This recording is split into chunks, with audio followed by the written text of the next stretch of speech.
Hello and welcome to Gauntlet City Limits. This is part of the Gauntlet community. It is a bi-weekly game where every month we play a new small press indie little RPG. And it's all modern day setting set in Gauntlet City, which is a city we've all made up together.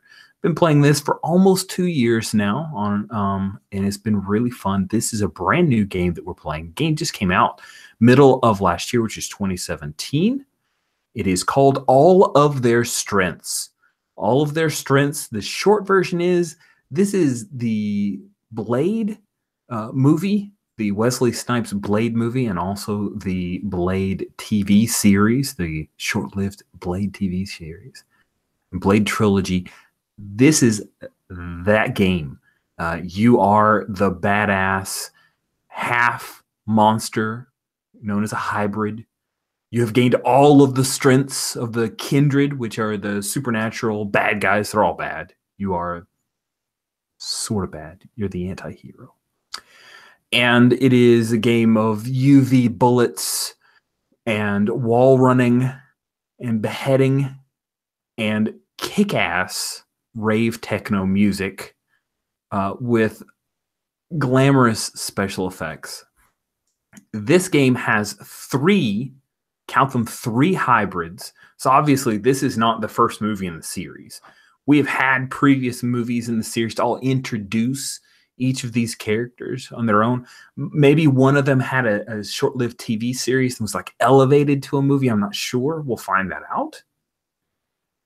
And for some reason, here in Gauntlet City tonight, these three amazing hybrids are getting together because there is some Kindred-related foe. And Kindred are not just vampires, for those of you who play Vampire the Masquerade. I'm not just talking about you. They could be werewolves. They could be ghosts. They could be immortal mummies. They could be Frankensteins. Because in this game, Frankensteins is like a whole freaking lineage. Whole lineage of Frankensteins, because it's just that crazy. This game is written tongue planted firmly in cheek. And it has a weird little system that we are tackling, and I'm excited to give it a shot. There is no AP event anywhere. There's like 2 reviews of this game. And I think it's brilliantly written. Like the color commentary in the book is just my favorite. I love it. Great cover too. It has a holiday source book for Christmas elves. It has a Halloween source book with crazy skeleton lineage. So cool stuff in this game. All of their strengths, which we're going to try tonight. So we have, as I said before, 3 amazing hybrids that will be taking on our Kindred foe this evening. I'd like to go down the line and get to know just a little bit about each of these Kindred. We're not going to go, or each of these hybrids, we're not going to go through like a long, this is some PBTA game. I'm not going to hold your hand and learn about all of your past because you live in the now, baby. So we're going to start off with Mark. Mark, could you please tell us about Mock? Well, I'll tell you what I know about her because I don't know much about her. So, Mock is, well, she's of the werewolf lineage. I think I'm half human, half werewolf based off of the way this game works. And I'm really fast and somewhat hot, and then I'm okay at other things. I'm not all that smart, and the scenes that I get myself involved in, I'm part of an underground fighting ring. I'm a street racer. I look into astrology, but my big thing is that I am a model, and I have special contact lenses that let me see everything. I'm not sure what that means just yet. I have a blessed necklace, and I'm not sure what the blessing is yet. And I have a universal gear shift, and I do know what this does. It does 2 things. It turns every car into a manual and lets me drive it. So That is awesome. I can turn any car into a street racing car at a moment's notice. I have a dire form, according to this, a hulking wolf-like dire form, and I really like it when I'm in the moon. I get amped up or charged up or powered up. I cannot be killed unless I am beheaded. I do not age, and I've got teeth and claws and stuff like that, and werewolf senses, and unfortunately, an allergy to silver. And that's what I know about Mock. That is great. I really like Mock.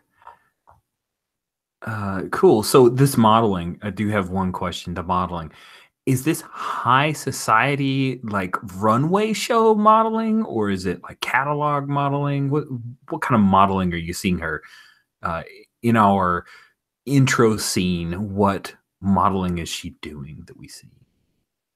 How's it pronounced? Haute couture? Is that what it is? Cool. Okay, so she's wearing the crazy like glad bag dress that she makes look endearing and amazing for some odd reason. I like it. Or, she if she's really like bored and doesn't have any jobs, she'll do like the Victoria's Secret with all the big wings and stuff like that. Oh, sweet. Just because they're huge outfits. So huge outfits are her thing. Huge outfits are her thing, as they should be. I love it. Thank you so much, Mark, for telling us about Mock. Absolutely. Maria, tell us about Demise. What a great name. I love the name Demise. Good job. Demise is a schoolgirl from Lorville, one of the districts, newly discovered districts, I guess, of Gauntlet City. She is a schoolgirl, actually, and she's one of those creepy white types that just reads a lot. So she's very smart, hence her sharp of 3 and literally 1 everywhere else. Her main thing is literature, but she knows a bit about history, both mundane and supernatural, and about rituals. Her gear includes a bag that people assume is used as schoolgirl's bag, so no one will look through it.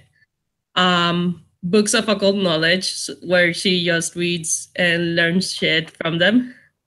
And she is really good at making weapons out of shit that she finds on the school grounds. So guns that shoot pencils, that's totally fine by her. She's a reaper, or half reaper actually. So she has a retractable tail scythe that the description is there, but it's, long story short, it's very deadly. It is a reaper scythe, so very deadly. Sometimes it gets dull and needs to be sharpened on the bones of a reaper.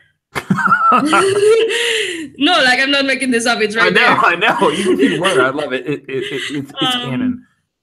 Yeah, she can cloak herself in death, which makes her invisible to everyone unless they're dying or near dying.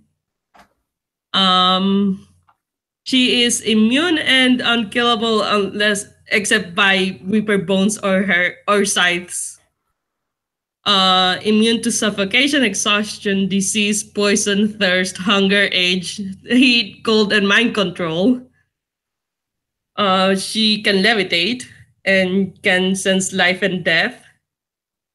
But she has 3 weaknesses. If someone is fated to die, she can lose control and forcibly draw her scythe because she has to kill them. And anything that would magically heal her actually hurts her. And the scythe cannot be retracted until it takes a life. So if she doesn't kill anyone with the scythe, that means that she's walking around with a tail scythe until she kills someone with it. Demise, why do you have that small bag of cats? Okay, that is wonderful. Real quick, the tail scythe, does it look like this right here where she kind of pulls it out of the ether and she's got this super long, like 8-foot long pole arm with a scythe blade? Is that how you see it? Just like your picture? Yeah, That's yeah, awesome. kind of like that. I love it. That is great. Instead of like, well, it could be either that or the goofy actual tail scythe, but I'm not sure. We'll see. I'm not sure yet. Okay, cool. All right. Thank you so much, Bree, for telling us about Demise. Last but not least, we have this unassuming gentleman, Marrow. Jesse, tell us about Marrow. Yes. So Marrow is an academic who lives and works in the museum district of Gauntlet City. He is an archivist and works with antiquities, but his real reason for being in the museum district is so that he has quick access to an aquarium, because he is essentially the Cthulhu-inspired Aquaman of this group. He has a deep folk lineage, so I guess I'm sort of a merman and need pretty readily access to water to submerge myself in. As I mentioned, he's into antiquities, and he's also gotten himself into some trouble with smuggling and forging some antiquities. He also has a knowledge of weird cults, and I don't know how that will play in, but we'll see. In terms of equipment, he's got a waterproof bag because he's in the water a lot, forgery tools, and then he's got these crazy ink shooters that shoot ink and blind people or make them trip, like Spider-Man's web slingers, but squid ink instead. He can turn parts of his body into marine-inspired creatures. So I might get some tentacles, I might get shark teeth, I might get fish tail, I don't know. We'll see what happens. Do you need to scream out shape of or form of? I am not opposed to that requirement. I'm not saying it's required. I'm just curious if that's how it goes. Okay, we'll find that out in play. All right. I'm immune to drowning, which is convenient. And I'm a good swimmer and can actually talk to marine creatures, which is also good. We'll see what secrets the dolphins have. And then the last little bit here is my weakness is that I have a connection to the deep mind, and occasionally my mind and body will be taken over by our lovely shadow here. And I may speak in vaguely poetic sentences or outright gibberish. Yeah. So that is Marrow. And it's weird. There's like a limit of the number of words I can say equal to your Yes. Yes. Yeah, you get 2 words, I think. 2 words. Let's start off. 2 words. Should make it easy to be vague, no, though. I don't know. That's a tough one. Last word U. First word starts with F. It's not me. It's not me. It's my deep mind. Cool. We have 3 amazing. I'm not going to make a guess who it was that had a TV series that you were then elevated to a movie, but if I were to bet money, I do know who I would choose to have risen up from a TV series. I'm just saying. So we're set in Gauntlet City. Gauntlet City is in the American Midwest. I think of it as not like a Chicago. It's not Chicago-sized. I think it's a bit smaller of a city. Modern day.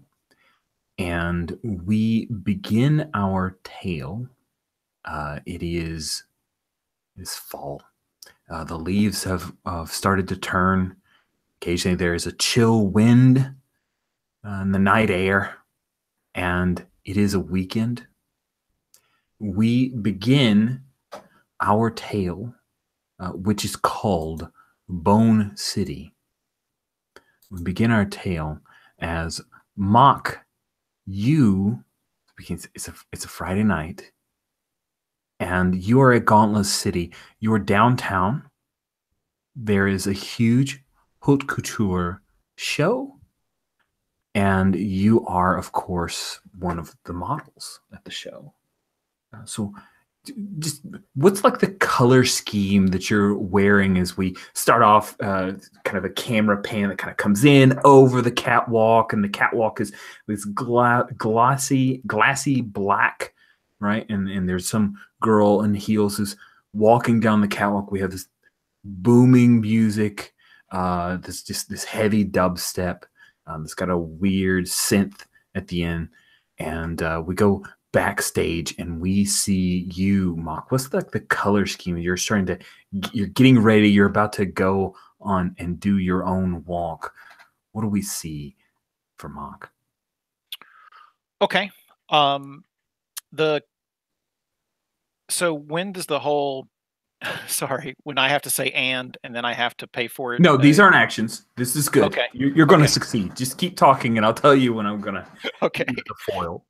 Sorry. All right. So I'm backstage. It's chaos because it's a three outfit show. So everybody has to do 3 outfits.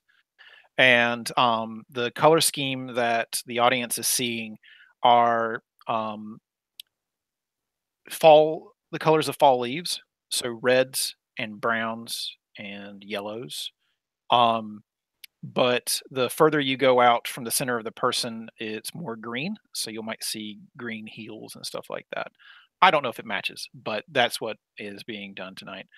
And I currently have one of those outfits that, while it may dip down the center, the leafy bit goes behind my head, as if I had...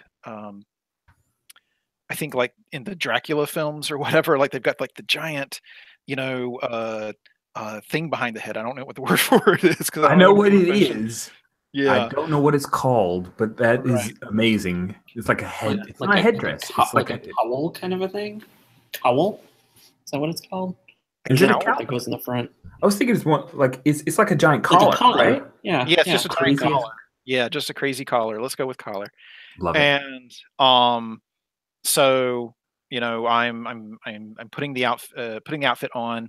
Someone's doing last minute touch up on my makeup, and to remind the audience,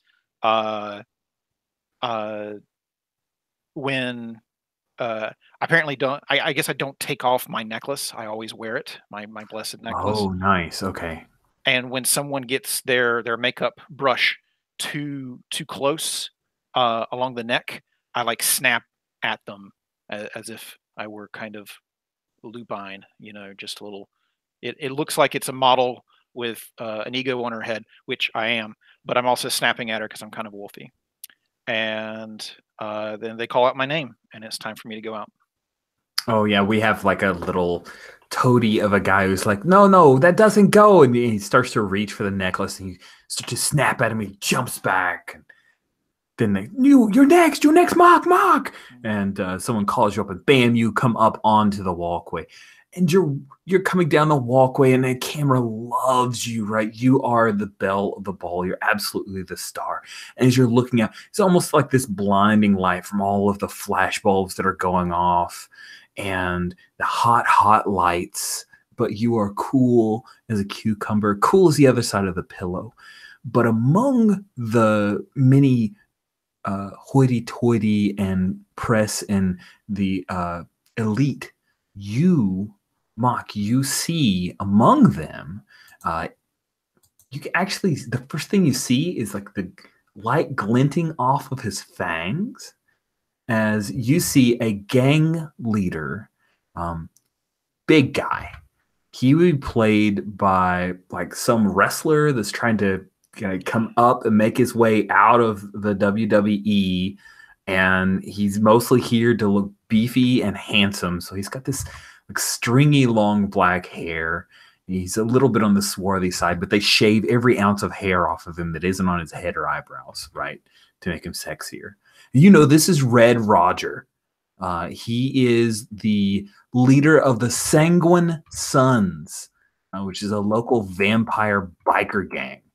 And he's here in his leathers. He's got some on his boot. He's got his boot up on a chair that should have someone else in it. But he has his boot up on the chair, and we see the little design for the Sanguine Sons. And he's smiling and watching you, and he's actually got like a can of some alcohol, but you can see there's a little red rim around it. And he's watching you up on stage, right? If he's here, then the Sanguine Sons must be around as well. This isn't normal. Oh, sorry. Go ahead. And what I'm thinking is, as I see him, it's like, whatever I was previously on, I was like, I thought I'd killed them all. So, like, I've got that look in my face. Like, love it. He shouldn't be here. He shouldn't even exist.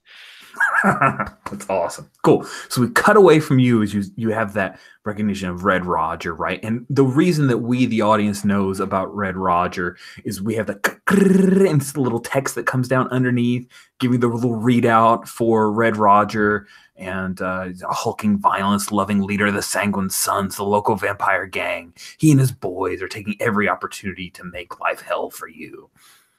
Then we cut, and now we are near the bay, because Gauntlet City has a bay. And the reason we have a bay is that we have our own badass Aquaman.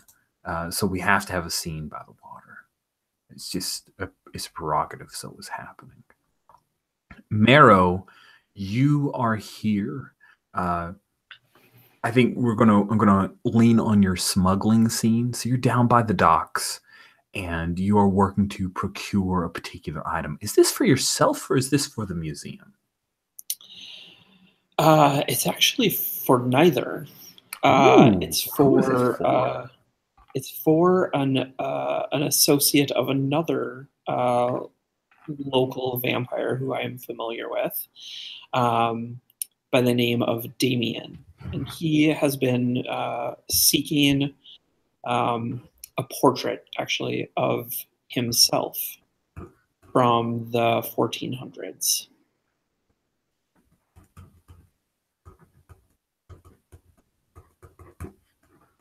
I love this quite a bit. So you're there. We see this huge freighter, and it's got like Russian words on the side, so that we know that it's traveled a really long way to get here to somehow come into the bay. So the bay must have access to the ocean. We're not sure how that whole like geography thing goes, but it's fine. And of course we've got a guy with like a big burly beard comes down the gangway, and then there's one of those kick-ass like crane things. It's got a huge cargo net type deal with all these boxes, and you know that somewhere among all of those items is your portrait. And as we see you, did you like pull up in a car, or you just happen to show up? Like, how does Meryl come onto the scene? I think I have some sort of a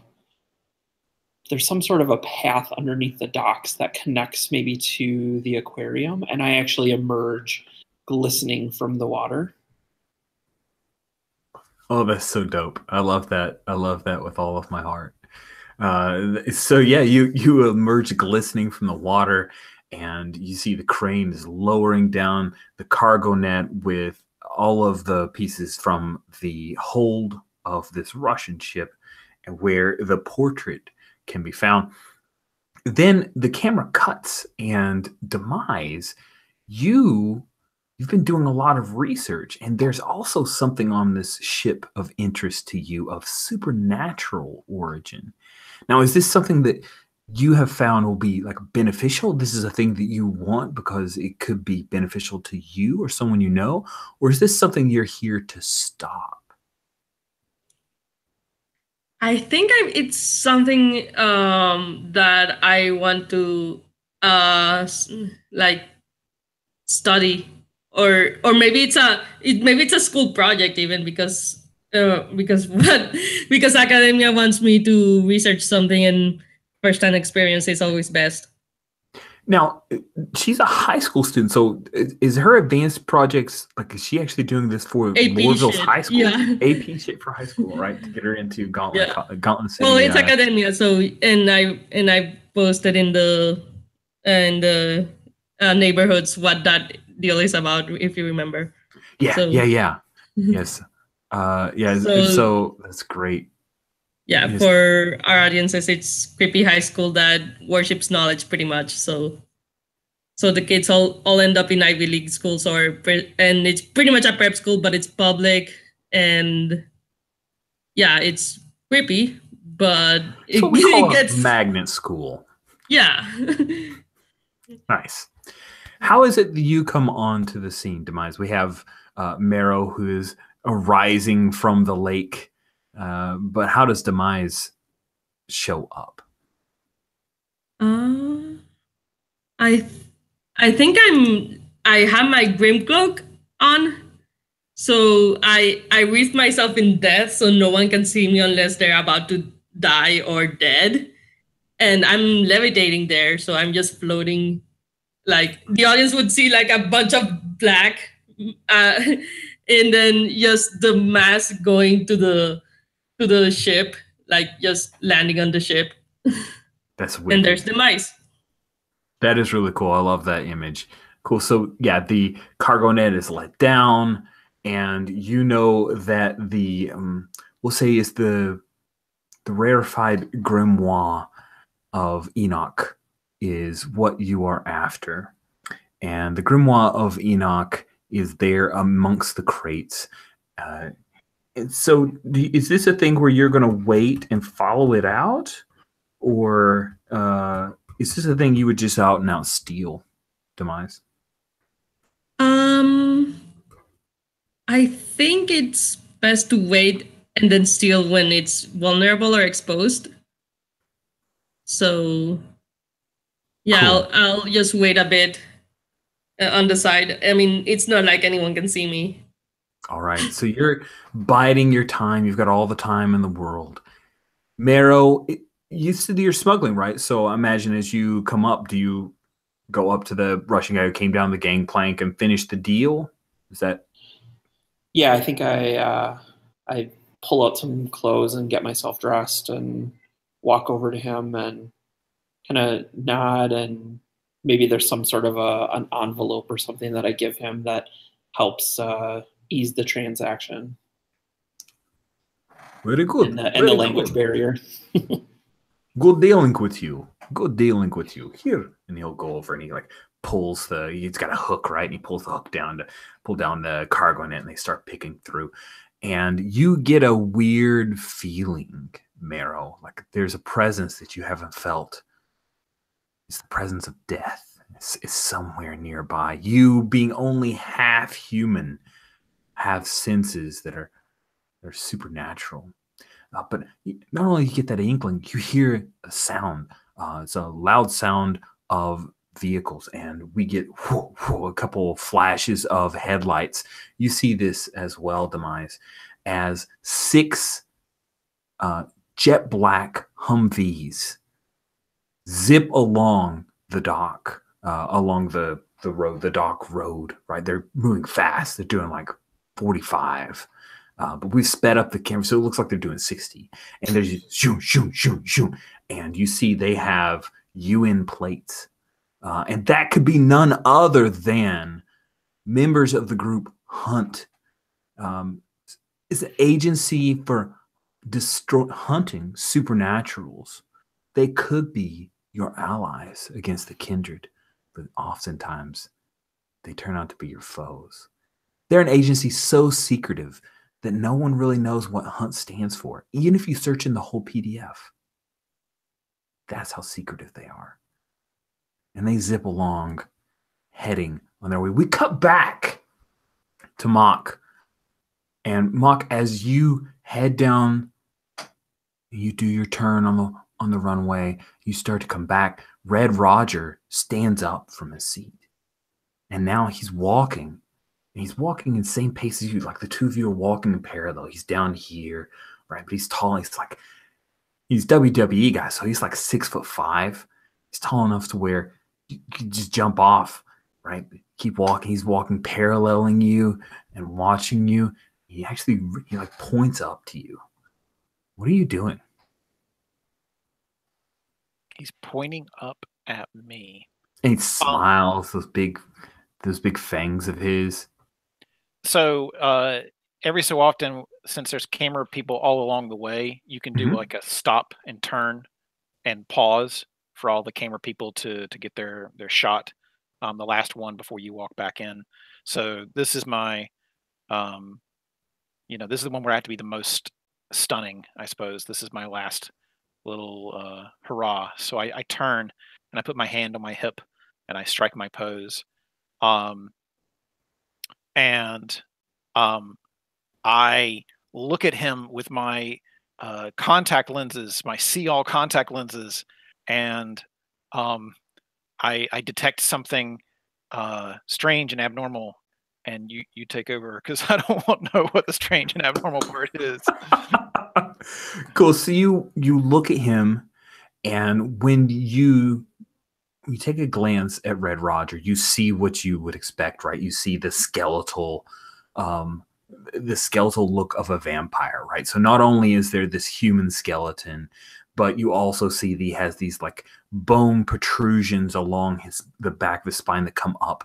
And they're the things that will pop out of his back and become wings, right? And all of a sudden his leathery skin will grow along it. You see the pronounced canines and the fact that his jaw can like unlock like a fucking viper, right? And he can extend his jaw farther down to bite a human head, right? Just bite it off, you've heard. But not only do you see that in your special contact lenses, you see that there are a half dozen or so of the paparazzi who are in front of him, still seated, and they all have this ghostly pallor to them. They are his thralls. There's something wrong about this scene. Well, I don't think I'm the kind of person that would just go back and, leave this alone. So he points at me. I point at him. And I'm like, how dare you sully the what is the name of this place? Oh, well, it's in your neighborhood. So what do you want to call it? Okay. How dare you bring your dirty boots into Mount Olympus? Mount Olympus. Oh, that is so cool. So we gotta stick that in to your thing. I gotta get that mount. Yeah, I'm trying to think of the cheesiest dialogue I can, and it's hard. So it's pretty cheesy. I like it. Dirty boots and Mount Olympus. So you deliver that quip to him, and he's about to fire something else back at you, and then all of a sudden, all of the power goes out in all of Mount Olympus.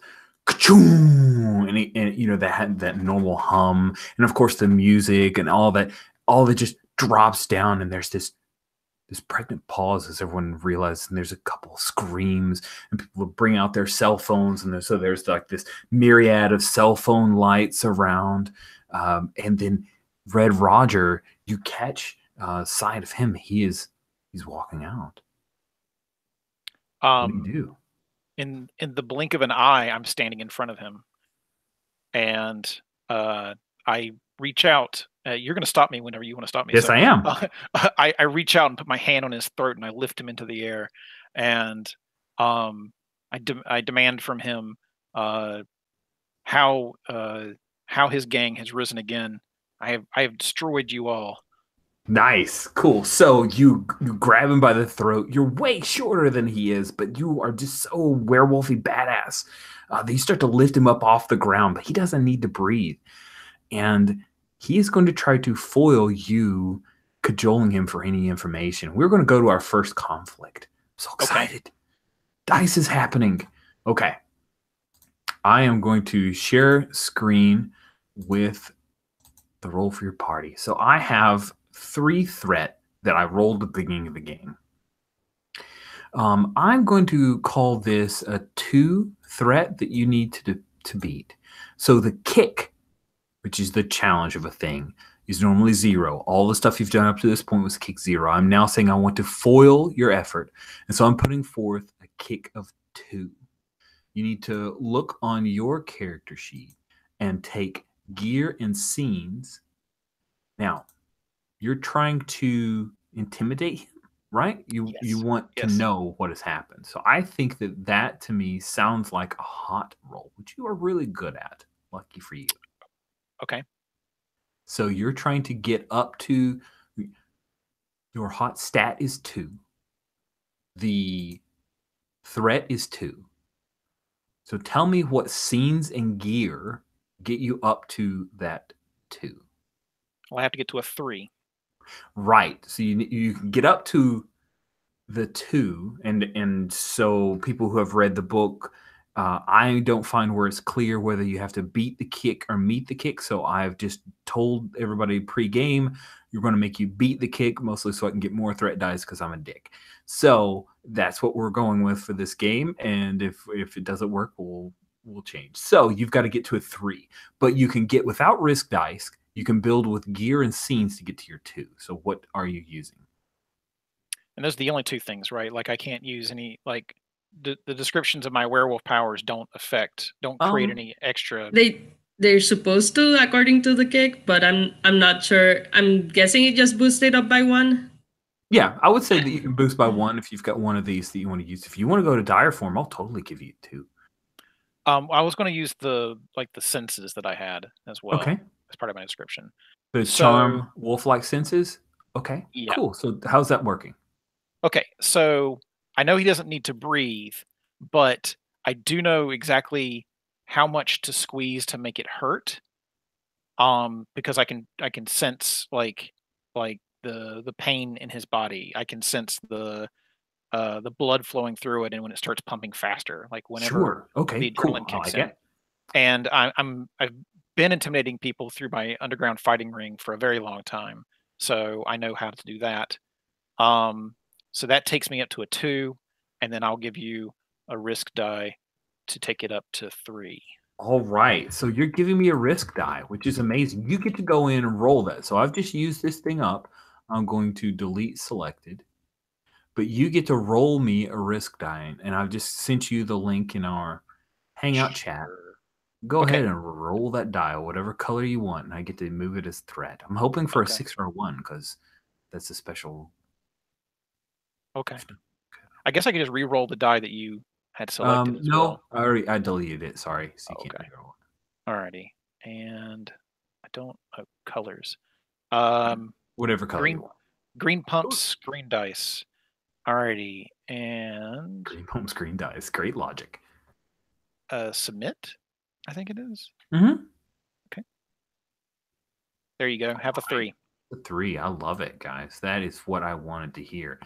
So you beat the kick. And you say, how is it that you are here? And he looks at you, and he shouldn't be afraid, but you are one of the hybrid, right? Even though you're not a kindred hybrid, not a vampire hybrid, you are a werewolf hybrid. You are something special. You have all of their strengths. I just worked in the game.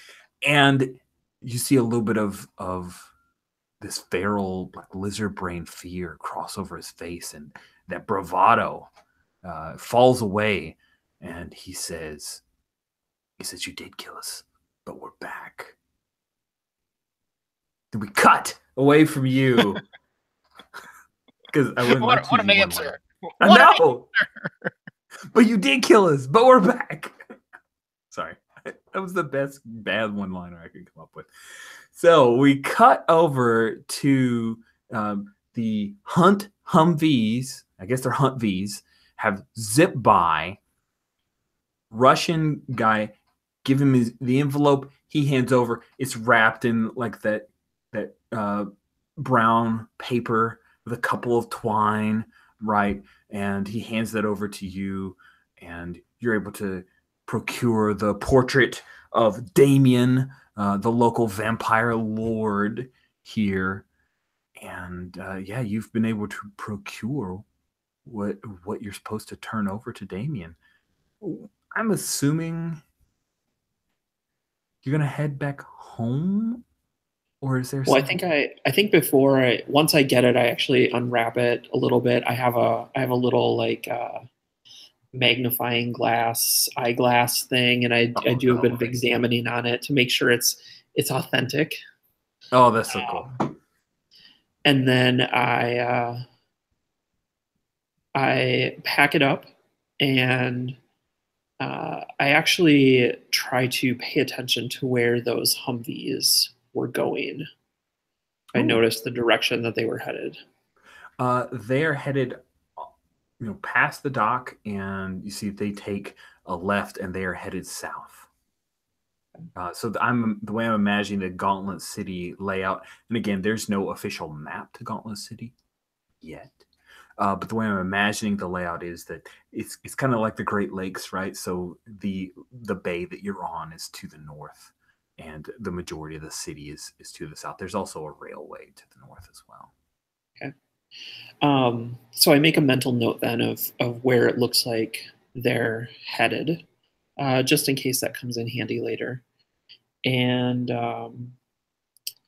then yes, I pack up the portrait and actually head for the museum, Awesome. the history museum. As you're starting to walk along the boardwalk here, one of the dock, I guess, you see the same sound, ka-chung, and all the streetlights pop, pop, pop, pop, pop. They all go off, and the lights have dropped. Of course, cars are still fine, but all of the power has gone off here on the sector here by the bay. You also see this demise, and you're watching as you saw Marrow. I'm assuming you guys know each other, right? We're not going to have you meet in a tavern.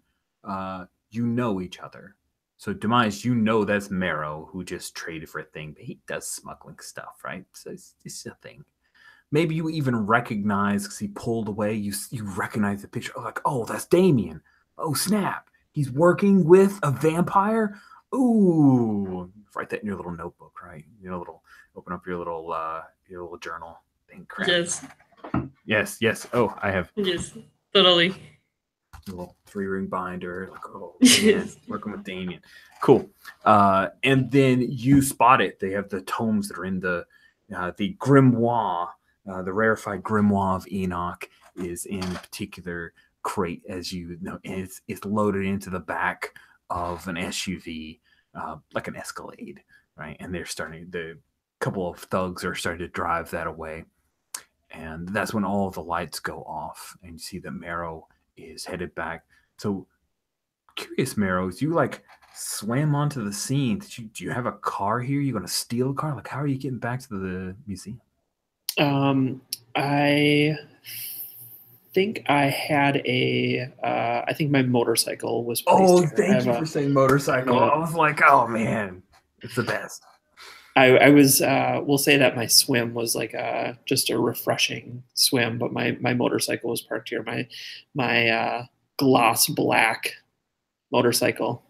Oh man, it's like a ninja or something, right? Yeah. Sweet. So you're getting on to your ninja motorcycle. Demise, what are you doing? You said you want to are you going to levitate and float along and follow the SUV, the Escalade? Yeah. Yeah.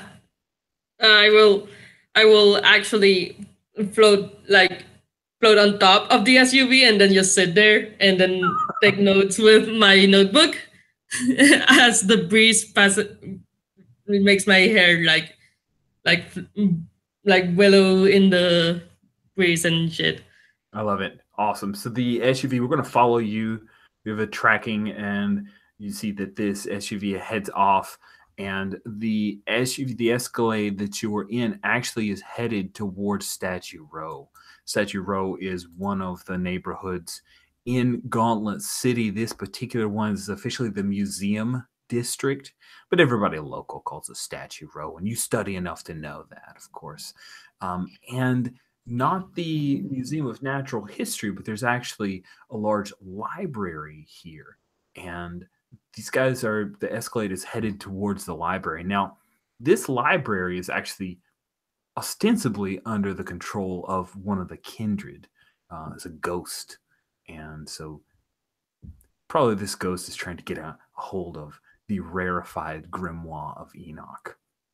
As you pull up, though, and you're starting to head in towards that and head towards Statue Row, you see there are a bunch of roadblocks that are up, and all the lights are out. And yeah, so it looks like the police have thrown up roadblocks, and they're blocking off the museum district. What do you do? All right. I If will. the SUV stopped, like you could totally like break in. And...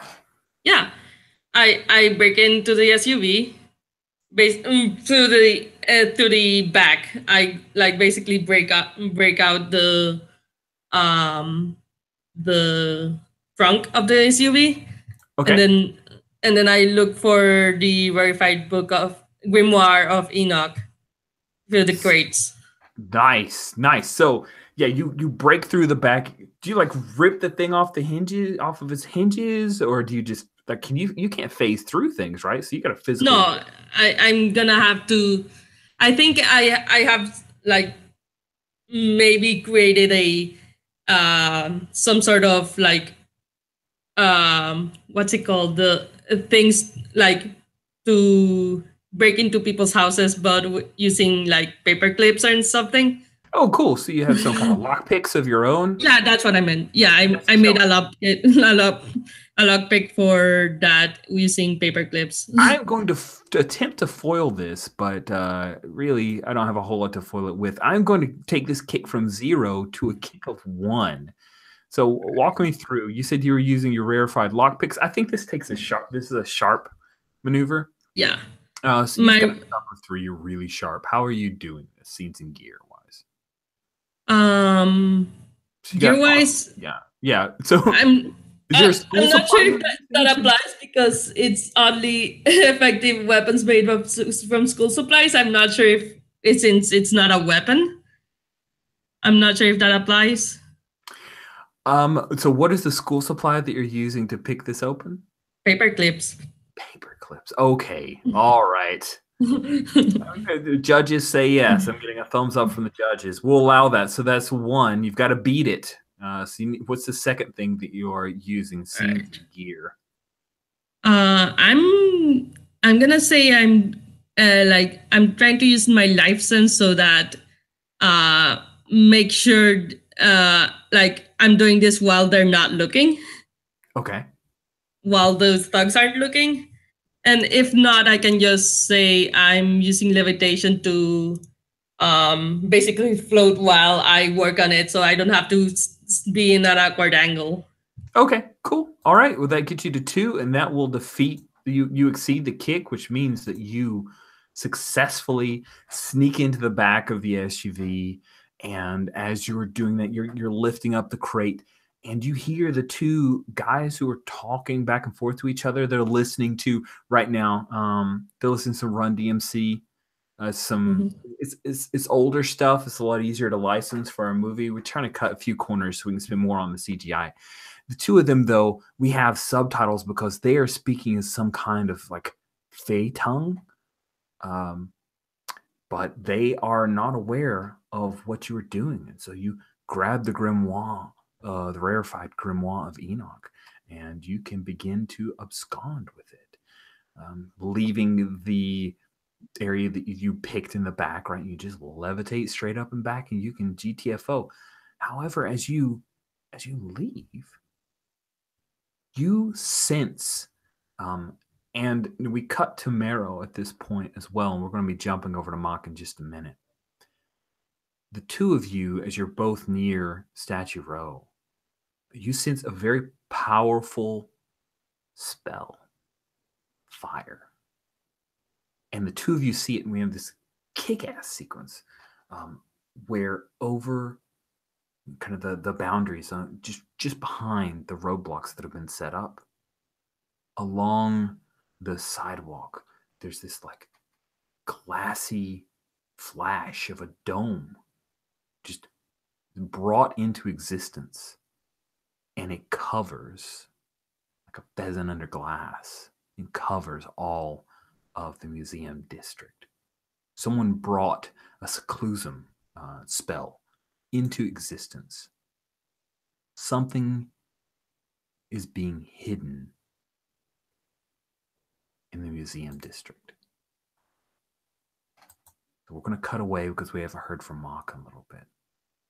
So Mock, you terrify this vampire. He says, you did kill us, but we came back. He says, we have been summoned from the great beyond. And as you do that, he reaches with his big nails, right? And he rips open his chest. He starts pulling off of his muscle and skin and sinew. And he wriggles his way out from your grasp and falls to the ground. And he's got just like the face mask. He gurgles and laughs. What do you do? That's scary. Yay!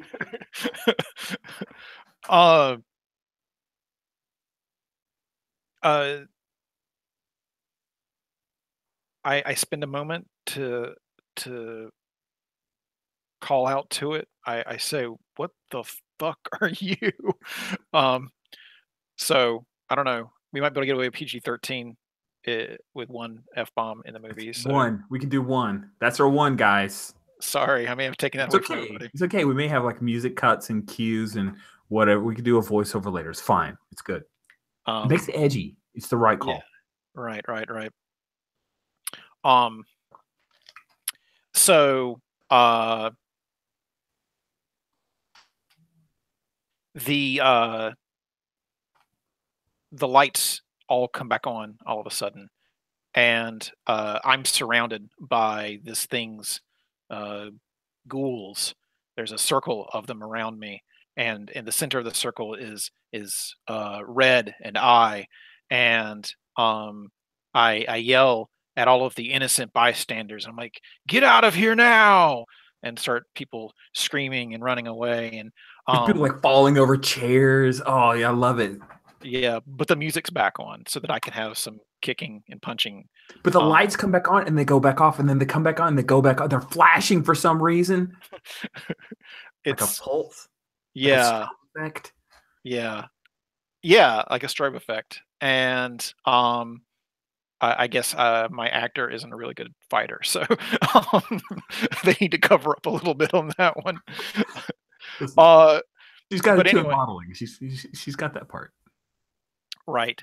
So one of them comes running at me, and I punch this way, and I punch that way, and then I grab the one that's coming from behind me, and I throw him at Red.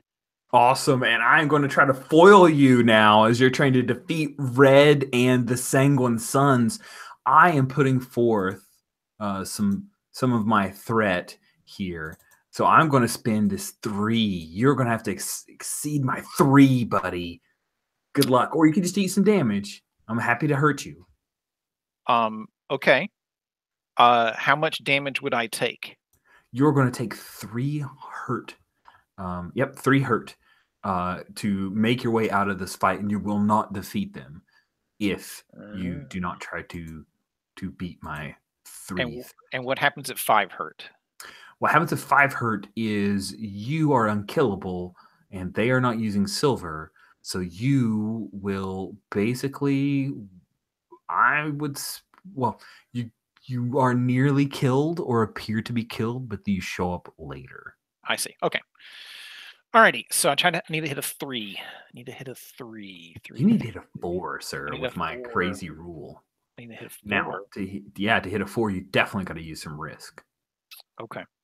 Alrighty. So how are you fighting? You're fighting fast. I'll give you that. So you were describing fast. I think that works. Okay. Alrighty. So give me scenes and gear to get you up to 3, and then if you can't, Sure. then you got more risk you got to take, buddy. Okay. Alrighty. Well, I'm fighting in haute couture clothing. Is that a Definitely. modeling of 2? Yes, sure. If not, that's fine. I'm just asking. There's some strategic rips that have to show up in that haute couture. You may not be able to use it as haute couture anymore, but yes, for this one, I'll give it to you. Okay. I've got claws that I'm using to rip people apart with. Mm-hmm. That's 3. And so once you get to 3, you're at your stat. I'm at my so stats. So it has to be risk dice. So okay. Roll me a risk die. You can re-roll this one if you want. Okay. Click on this button. The green one? Sure. Yeah, don't re-roll my 6. I love it. Okay. Re-roll selected. You get a 1. You said all right, I got a 1. That's exactly what I don't want. You are terrible. All right, what happens? You defeat the Sanguine Sons. Tell me about it. Oh, okay. So yeah, my clothing doesn't survive this. They're jumping We're at me. Pushing it R. I love it. Yeah. Well, like the haute part of it doesn't survive, right? Like the collar comes off pretty quickly. Okay. Mainly because it's covering up my face, and like when I turn like this, the camera can't see me, so the collar's got to come off first. And then the long tresses or whatever, I end up ripping those off so that I can kick better. And I'm rolling over this guy, and I'm bringing these 2 guys together, and I'm smacking them, and the camera eventually sees that Red is just watching from the sides as this is all going on, and elbow to this guy's gut, and but I really haven't gone like werewolf yet, right? So I'm not killing anybody. I'm just knocking people out, and the final guy that's left standing comes running at me, and he you see him come to a stop, and the camera kind of turns around, and my leg is out at like at an angle, and I have stabbed him in the chest with my heel. Oh, that's awesome! I love it. He slowly falls off, and I keep my leg there, just pointed at Red. So did I defeat his goons, or did I defeat him as part of the dice? They're all down. Now, here's the question.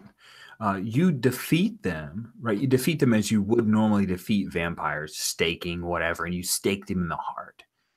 But he had ripped off a lot of his flesh, and he does fall to the ground, but then he starts to move. Like the skeleton, the skin kind of sluices off of it and continues ripping itself out and freeing itself. And the skeleton starts to get back up. What do you do? Like, you can defeat it, but how is it that you defeat this animated skeleton?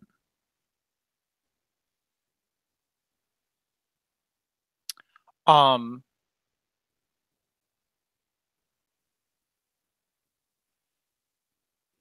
you need a minute? You want me to jump away and come back? Yes, please. Yeah. Okay, awesome. I'll figure it out. Cool. All right, so we jump away to Marrow. You see this, and we've got a cool shot, right? Camera high up shot, like a crane camera shot. So we get to see the levitating, very excited to have her cool books. We get to see Demise, and we also see you, Marrow, as you were on your motorcycle and you pull up to the roadblock, right? And you're trying to figure your way around. Both of you see that spell. And just for convenience sake, I'm going to say that Marrow sees Demise, right? Normal humans can't see Demise, but for some hybrid reason, you're aware that Demise is there. So, are we? Which side of this? You were on the other side of this bubble. On the outside the bubble of it. Came out in front of you. You came to the roadblocks are on the outside of the bubble. So it seems to be a coordinated effort. They threw up roadblocks for people trying to get into the museum district. And then this bubble happened over top of the museum district. So we're right up against it now, right? Yes, like yes, we're at the roadblocks. And we're outside the bubble, right? Correct. You are outside the bubble. All right. So I guess so to make it easier to explain, I'm guessing I just float to where Mero is and sit on the back of the motorcycle with the book. And make myself shown. Look what the cat dragged in. How are you, bubble. Demise? Good. So there's a bubble here. Yeah. This looks like some powerful magic at work. No shit. And I'm going to try to remember if I know any kind of spell like this. Would that be a kick or like a risk or? I am going to say yes. It's going to be a kick for you to figure out what this is. All right. So I am not going to waste my threat of 6. So I'm going to use a threat of 1. All right. I am going to use my occult rituals and supernatural history, and that already beats it. Yes, it does. All right. I will go ahead and make that go away. All right. So, you know what this is. This is a seclusion field. You actually know the taste of the magic. This is a magic from the sorcerers that are under the employ of the Hunt Squad. And by the way, it's an acronym. It's H.U.N. T. We just don't know what it stands for. The Hunt Squad, authorized by the United Nations, they throw up seclusion fields in areas where they don't want the supernatural threat to get out, to be publicized, to go on the World Wide Web, to be on the local news, go on the radio. So they will basically, this is standard operating procedures. You know all about it, Demise. You're an expert on this because you're expert on like a lot. You're the smartest high schooler about spooky shit I know. And yeah, you know this seclusion field. You could probably bring it down. All right. So yeah, I tell Mero, it's a seclusion field. And you know how these work, I'm gathering. What do you take me for? A high schooler. From academia. With some fancy books, but still a high schooler. From academia, and you know their reputation, right? I know it all too well. Do your thing. All right.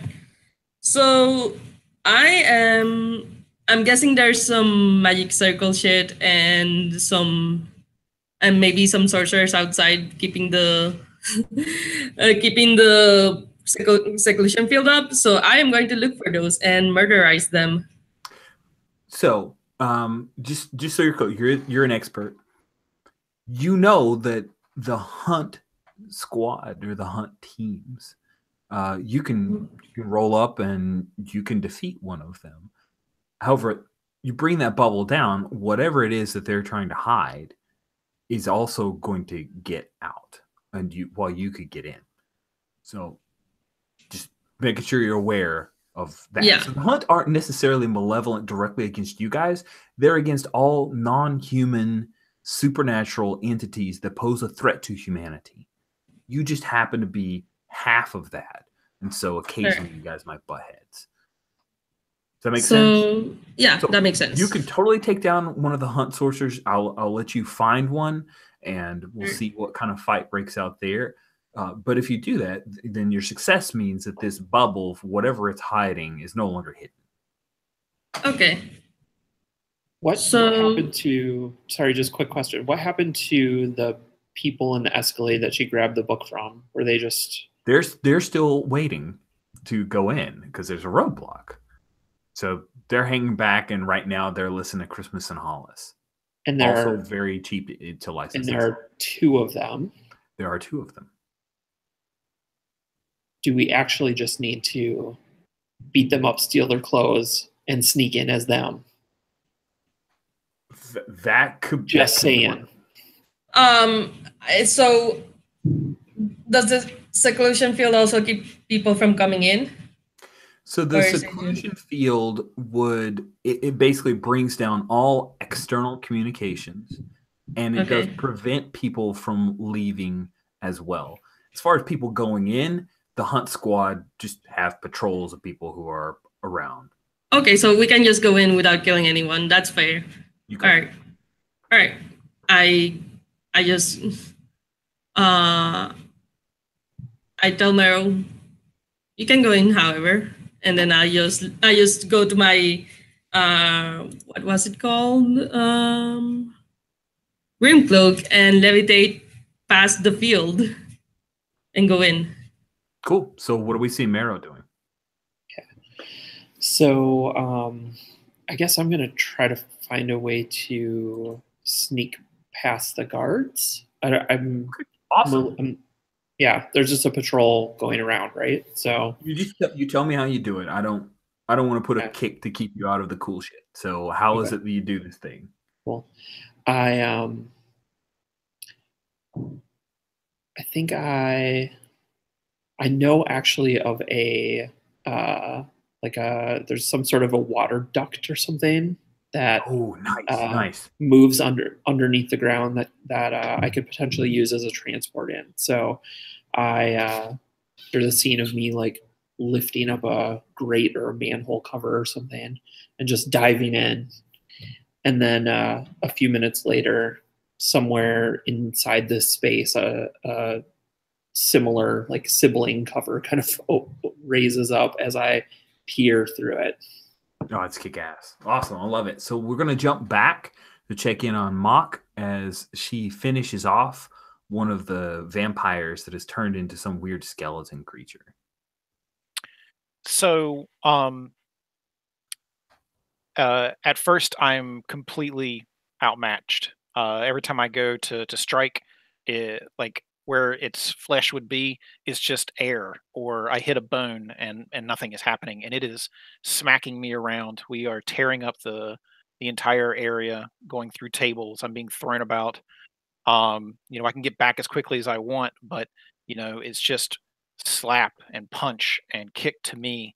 And then at some point I've got a little bit of blood coming out of the side of my mouth, and I rub it off with my thumb, and then I look like I'm making a decision, and then I do, and then I grab my blessed necklace, and this blue nimbus starts kind of appearing around me, and these arcane symbols start lighting up on my arms, and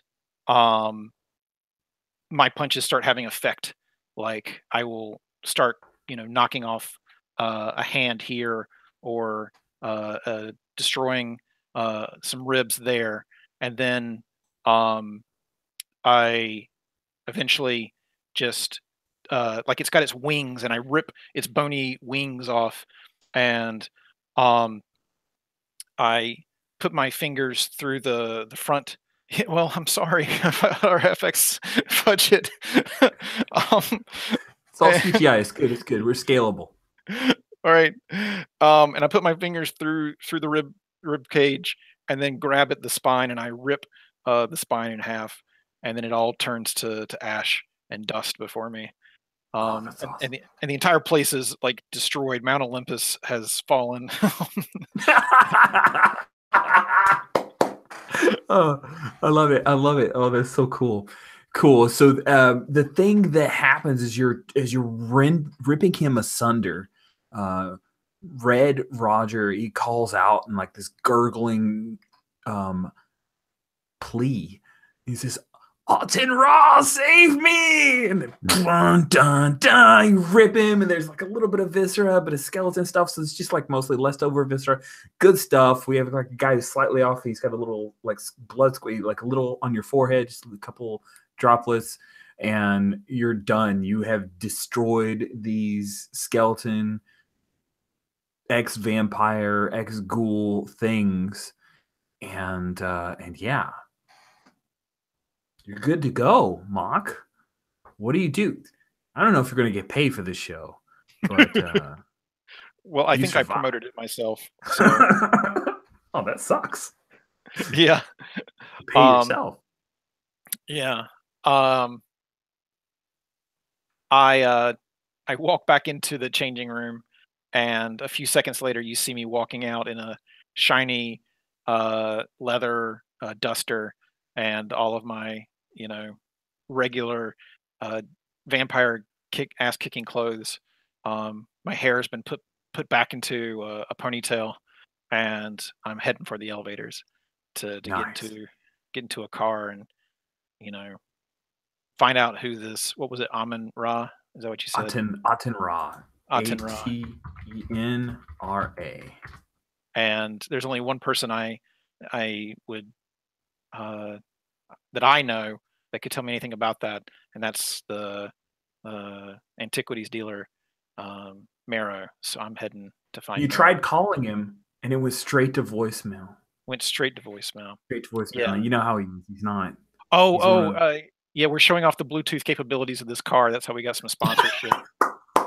Yes, we got to make back some more money for the FX budget, so we're doing a little bit of advertising. You did Right. use your Apple Car thing or whatever, and little Bose Bluetooth speaker, so we're getting this in a sweet Apple loot. All right, Yeah. awesome. Cool. So then we'll kind of stay with you for a bit, Mock. You come up, you're headed towards Museum District, and there's a huge line of cars, and the place shut down. And as there's people are like standing out. When a very enterprising young man with a hot dog stand, and there are people who've gotten out of their cars because they're not moving anywhere. And there's talk like, yeah, they shut it down. I heard there was like a gas leak or something, a big explosion. What do you do, Mock? The guy that just said that there was an explosion or whatever, I'm getting out of my car, and I hand him the keys. I'm like, park this for me. And I will not foil that because that is too good. And I look up, what moon do we have tonight? It's a full moon. It's a full moon. Okay. Are there clouds? No, it's like a blue. It's a blue moon. It's the second full moon. All right. Okay. Yeah. And it's a good night to hunt, isn't it? So I love what you did there. So there's a big park nearby, and it's gonna, if I'm going as the crow flies, that'll be the straight line. So I'm running through the forest to get to where I need to at the Museum District. Nice. And is this like, do we see Mock and the remnants of her haute couture? Has she gone dire form? What's it look like when she bursts the bubble and comes into? Because that's where we're gonna definitely get you there. I just want to know how you arrive. So I changed clothes. I got into my ass kicking clothes. Oh, that's right. In the ponytail. Sorry. It's all good. It's all good. So I actually get a bunch of points if I spend time on the transformation. So we're gonna blue ball the audience some more and not transform yet. So but you do see like the red Hedo vision as I'm running through the forest and dodging trees and stuff like that. It sounds like a wolf is running through the forest, but it's just me. And you say I can go through the bubble without. Yeah. Do I have to? You're good. Okay. You're good. Okay. Do I need to describe something that allows me to, or are you saying that people can get in all they want? People can get in. The hunt squads, what they do is they'll kind of they patrol around. So you have to get past a hunt squad patrol. But hunt squad, they have, they're dressed in a Gauntlet City PD, but you can tell they all have weird accents and they're smoking like German cigarettes. Somehow you figure out, it's hunt squad. I see. Okay, good enough. And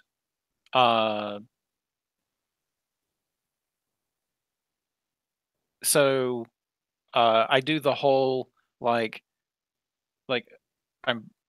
there's the two guards are there and they're looking in the wrong direction or whatever, and I'm like, can you help me? I'm lost. And they're like, huh?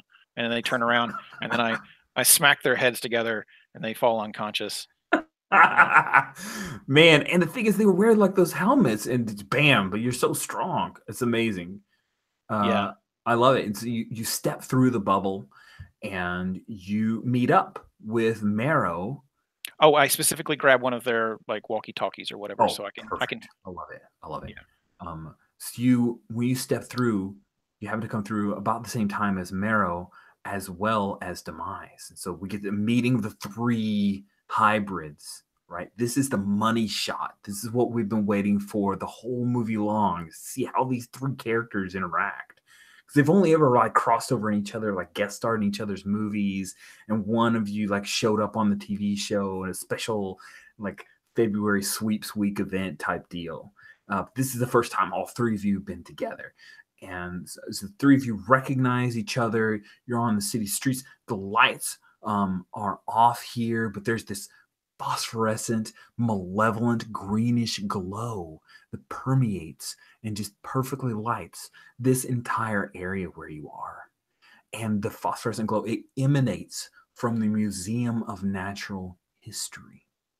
And we hear the one like museum I never go to. Exactly. It's the one that nobody goes to, and that's why they went evil. It is a 3-story gargantuan place with like the lions in the front, right, and the huge steps that lead up, marble steps that lead up. Got the Doric Ionic columns that are going on, and this Museum of Natural History it was like several really rich dead guys funded to make this thing happen a long time ago, but really it was Kindred, because they run all of the cool shit. And yeah, the three of you guys meet up, and you see there in front of you like this huge glow, and you recognize Demise is the name Aten Ra written upon the front, where it did say Museum of Natural History. It just says Aten Ra, but it's written in Egyptian in hieroglyphs, but you know it because you're freaking genius. And that is where we are going to end tonight's session of all of their strengths, of the three of you facing what will be the ultimate experience of our huge, heavily laden, 200 million, some rumors, dollar budget CGI extravaganza. The best part is that I get to roll threat every session, so I don't carry my piddly ass 1 die. I'm going to roll 3 whole new dice for you fuckers for next session. And that was an F-bomb that wasn't on the screen, so it was good. We're still in the PG-13 ratings. So that will bring tonight's session to a close. So a little bit on the early side, because I definitely want to make room for Roses and Thorns. Do anybody need a quick bio break? Or are you good to roll to Roses and Thorns?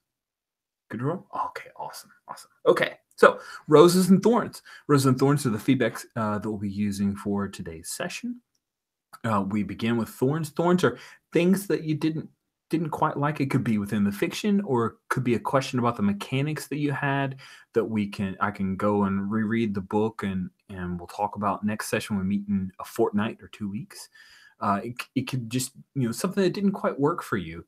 And it can also be a thing that we can't necessarily fix. Maybe it's just a thing that you didn't realize didn't work for you, that kind of stuff. I'm very open to feedback. I consider this a craft, not just a hobby for fun, but a thing that we can get better at. So I'm very open to your feedback, and I appreciate it. You can't be too harsh, because I know people who are harsher than you guys. You're all lovely and wonderful. We'll start with Jesse. Jesse, what thorns did you have from today's session? I mean, I was worried going into it about how the dice would work, and I actually felt like it worked pretty okay. I thought that worked pretty well. I was a little sad that we already kind of had to hack it by doing the by removing the risk cap or removing the cap. So that would be my only complaint just of the system, is that we had to already kind of make that move to make it work for us. Do you feel that if we had run it without that risk cap, like, do you think that it could have worked the way when we actually got in and played? Do you think we needed to have? I feel like we probably would have run into a stalemate at some point, right? Like where there's something where we just can't get past. Though maybe that's a way to push the hurt, I guess. Maybe. Right? Yeah, maybe. Maybe it's a thing where, oh, you can't go over this cap without spinning destiny, so I'm going to put some hurt on you. It's entirely possible. Yeah, maybe. Because nobody failed at anything. So maybe right. that's a thing. Okay. I definitely want to give some thought to that, Jesse. I appreciate that feedback. Anything else? I don't think so. I think that's it. Yeah. Cool. Maria, what thorns did you have from today's session? It's more to rules things. I think if we go by the logic that kick is 0 all the time, then it should be meet or beat, because our kick is 0 all the time. And if the risk is 0, then yeah. The other thing is, what would happen if the GM has no dice? I don't know. I'm terrified of that moment. I guess you succeeded at all the things. I had 1 die left. Yeah, I know, which is weird. Like do they is it addressed in the rules at all? I didn't see it. That's really awkward. Okay. That would be my thorn then. I wonder actually if so the way that we were playing it is we were sort of narrating longer sequences, right? And I wonder if we actually did break those down into individual sequences, if that would promote more dice flow back and forth. I don't know. I wonder if it's supposed to be a faster pace kind of a thing. It is definitely supposed to be a faster pace thing. Like it's very expressly says, like, if you say and or then, we should stop. However, the way I was playing it was, you're just saying things, but they're all kick 0 because I only have so many threat dice to throw at you. So I'm just going to let you go, but I'll jump in and foil a particular action with a kick to like amp up. That was the way I kind of mentally said, this is how I need to run it. Otherwise, it's going to be really weird for me. Like, I needed some. Yeah, it would feel like narratively really choppy, I would think. Yeah, and without and also the fact that we can, like, it's weird because we can get to, like, with narrative positioning and mastery of that, we can just get to the kick pretty quickly, just justify whatever you have. So the system works. It's just, I'm not sure how well it works. Yeah. Like there's something to be said about how the basics work. It's just the details that need refinement. Or maybe it's just a thing where I need to play it, and maybe I need to go back to rules as written and understand that there are times where I put a threat up to you that you're going to have to use some risk dice. I don't know, like, if it's meet or beat. If we do the meet, which I think, Maria, you're absolutely logical in saying if it's meet or beat and it's kick 0, then you should just need to meet it. All that would do is just take away more dice from me. Like, that's all it does, is because it wasn't like there was a point where you didn't have enough scenes or gear to get to your stat. Yeah. So I hear you. It probably is meat. It makes a lot of sense. Your walkthrough of it's kick 0 is so obvious. Anyway, all right, let's move on to Mark. Mark's been patiently waiting for his thorns. So, Mark, what thorns did you have from the game? Well, I think all of the rules stuff has been spoken about. I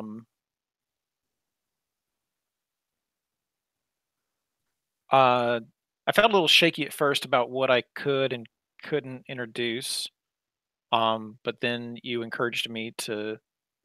I basically just said like what I was thinking in my head, and then I was waiting to see if you needed me to roll back on that. So, and sometimes I'm just trying to feel out um, the making sure I'm hitting the genre right. And I think I've seen the Blade movies. I was looking for an action type character. You gave me an action type scene. Um, you I threw you for a loop by taking modeling as being my best ability. You roll with that. So um, those aren't thorns. Um, Darn it! but yeah, wrong direction. Um,